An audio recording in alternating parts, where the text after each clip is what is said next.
It's not all about the paycheck. Practice compassion. That advice from Health Minister Dr. Christopher Tufton to nursing students in Montego Bay St. James on Friday. According to Dr. Tufton, brutish behavior in the society is becoming the norm even in the healthcare system. TVJ's Kalisha Williams reports.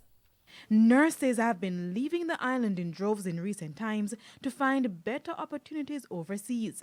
Among the reasons driving them out of the island, low wages. But speaking to nursing students from the University of Technology in Montego Bay St. James on Friday, Dr. Christopher Tufton had this message. If you don't have an emotional connection with the people that you provide leadership or service to in public health, you lose them altogether.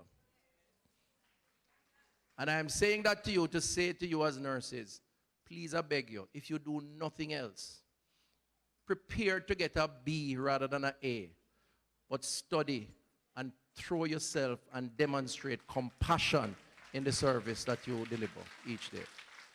According to Dr. Tufton, at a time when there have been numerous altercations between nurses and patients, the profession cannot be just about collecting a paycheck.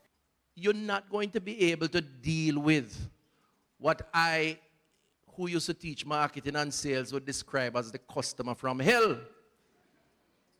You know who the customer from hell is? The most disagreeable client that you can come across, objecting to everything you say, but you still have to provide a service. And if you don't have the right approach and attitude, a fight got broke in the hospitals. And we have had a few of those.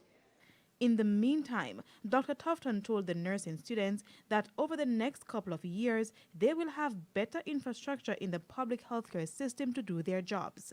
He said one of the biggest challenges in training more nurses is not having enough hospitals. We're building, as we speak, a new hospital, 220 beds, pediatric and adolescent. We're starting architectural work for Spanish Town expansion, Maypen, St. Anne's Bay, as well as a number of health centers across the country. The point I'm making is that expanded capacity is going to give us more space for clinical rotation. So over time, we are going to see an expanded capacity to train more nurses. Kalisha Williams, TVJ News.